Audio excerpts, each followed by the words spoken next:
All right, Ethan Skolnick here for 5 on the Floor on the 5 Reasons Sports YouTube channel. This is kind of the latest season ticket. I'm here with Brady Hawk and with Alex Toledo. We just finished up the Miami Heat's exit interviews. Eric Spoelstra spoke. I believe 5 players actually spoke today. Udonis Haslem, Gabe Vincent, Caleb Morton, Tyler Herro, and Max Strus. Did I miss anybody? I think that's pretty much everybody. Some of those who did not speak, we were not expecting Kyle Lowry or Jimmy Butler. We were told that the other night, or Bam Adebayo. They all spoke after the game. But some of those who didn't were interesting. No Duncan Robinson, no Dwayne Dedmon. These are 2 players whose futures are kind of in question. Dedmon's a free agent. Robinson, we know, could potentially get traded. And no Victor Oladipo, though we were told there was a possibility he was going to speak. So we're each going to get to our takeaways about the people who did speak today. But to me, the most interesting topic was about someone who didn't speak today but spoke the other day, and it was about Kyle Lowry, where Eric Spoelstra said Kyle Lowry is going to get in the best shape of his life. Now, he was kind of pressed to it. At first, Eric kind of danced around the question, but the fact that he said that so definitively, again, speaks to the fact that that's going to be a priority, getting Kyle in the best possible shape so he can get through the entire season.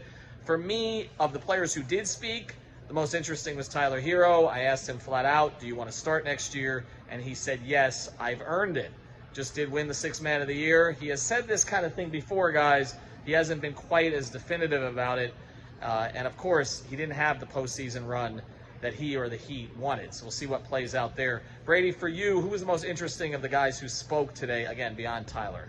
Yeah, I think Caleb Martin was a big one, just the fact that he's kept saying over and over that I want to be back, that basically this team gave him a chance and he capitalized on it, and he found a role even if it wasn't consistent.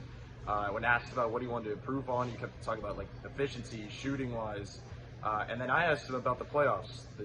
We always hear the playoffs tell. It's a totally different game for Caleb Martin in the playoffs, and it was just interesting to hear him say that he called it a tweener, where he was talking about being more of a role player. He talked about PJ Tucker a ton, where he's kind of being a model in that way, to be a roller, to be a passer, where it sounds like they're already planning their future for Caleb Martin in terms of a role, that they know he's not going to be a top-tier scorer on this team. They need him to be a high-level role player, defender, and I think the next step here for him is when he re-signs, or if he re-signs, is that he's going to have a role as a playmaker, and as that type of tweener at the 4 is a little bit smaller. So I guess my takeaway is that Caleb Martin will probably most likely be back with the comments he made by being in the double digits of the times he said that he's going to be back on this Heat team.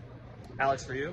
So for me, I thought the most interesting thing was Max, really. Max was out there and made it clear that he thinks, he's the best shooter on the team, and he has a lot of pride in his own defense as well. I think he said that he considered himself a solid defender always, but that he proved it to other people this season. He also said that, put the blame on him when it comes to the team's 3-point shooting not holding up compared to what it was during the regular season in the playoffs.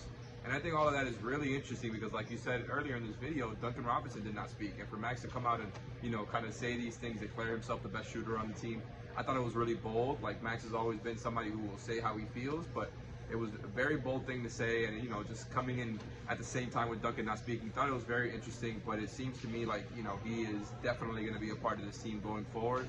And I expect him to maybe even have a bigger role next season.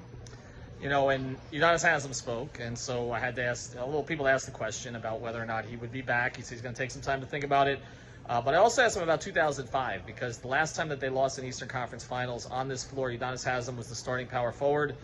That offseason, they didn't stay intact. Eric Spoelstra was asked a lot today about staying intact. He kind of indicated he would like to, but again, that's a Pat question. They traded 5 guys for 5 guys that offseason, and then they went on to win the championship. But when I asked Udonis about it, he said, that's a question for me in 2 years when I get that ownership stake and then I get D. Wade involved. So that's something to watch out for in the future. I would expect Udonis Haslem is going to be on this roster again. He does not want to coach. He made that very, very clear. It's the last thing on his mind. He would want to be a player or nothing, or again, until he gets an ownership role here with this franchise. All right, for Alex and Brady, I'll be back here. We'll be back with a podcast later today, so check that out on the YouTube channel.